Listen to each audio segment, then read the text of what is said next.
വളരെ കുറച്ച് ടൂറിസ്റ്റുകൾ മാത്രം വരുന്ന ഒരു സ്ഥലമാണ് കേട്ടോ ഇത്. ഗോത്തേമല എന്ന് പറയുന്ന രാജ്യത്തിലെ ഒരു 7 വാട്ടർഫാൾ കാണാൻ വേണ്ടി വന്നേക്കാണ് കേട്ടോ. കാട്ടിലൂടെ കുറെ നടന്ന് പോണം. ഡിഫറെന്റ് ആയിട്ടുള്ള വാട്ടർഫാൾസ് ആണ് ഇത്. നമ്മളെ കേരളം പോലെ ഇരിക്കുന്ന ഒരു വാട്ടർഫാളാണ്. ശരിക്കും കേരളം പോലെ തന്നെ എനിക്ക് ഫീൽ ചെയ്യുന്നുണ്ട് കേട്ടോ. പിന്നെ ഒരു വ്യത്യാസം എന്താന്ന് വെച്ചാൽ കുറച്ച് അഡ്വഞ്ചർ ആണ്. ആ ഒരു കയറൊക്കെ പിടിച്ചിട്ട് വേണം വരാനായിട്ട്. പിന്നെ ഇപ്പൊ വെള്ളം ഒരുപാടല്ല, കുറവുണ്ട്. വെള്ളം കൂടുതലായിരുന്നെങ്കിൽ ഇതിനേക്കാളും അഡ്വഞ്ചർ ആയിരുന്നു. കാരണം അവിടെ ആ ഒരു പിടിച്ചു വരുന്ന സ്ഥലത്ത് കൂടുതൽ സ്ലിപ്പറി ആയിരിക്കും. ഇപ്പൊ സ്ലിപ്പറിയാണ്, പക്ഷെ കൂടുതൽ വെള്ളം ഉണ്ടെങ്കിൽ കൂടുതൽ പ്രശ്നമായിരിക്കും. ഒരു വാട്ടർഫാളിന് അടുത്ത വാട്ടർഫാളിലേക്ക് പോകുന്നത് കാട്ടിനുള്ളിലൂടെയാണ് കേട്ടോ. നോക്കി കണ്ടോ, അതിന്റെ നടുവിലൊക്കെ ഓരോ വാട്ടർഫാൾ ഒഴുകുന്നുണ്ട്. അങ്ങനെ വേണം നടന്നു പോവാൻ. വരുന്ന വഴി 7 തരത്തിലുള്ള വാട്ടർഫാൾ കാണാൻ പറ്റും. ഏതൊക്കെയാണ് അത് 7 തരം എന്ന് മനസ്സിലാവുന്നില്ല. 7 എണ്ണം, കാരണം ഓരോന്നും ഡിഫറെന്റ് ലുക്കാണ്.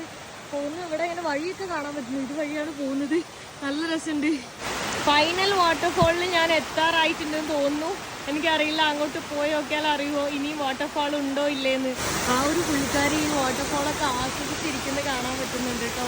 നല്ല രസമുണ്ട്, കണ്ടോ, നോക്കി, അടിപൊളിയല്ലേ. ഇതാണ് ഇപ്പൊ ഫൈനൽ വാട്ടർഫാൾ കേട്ടോ. നൈസാണ്.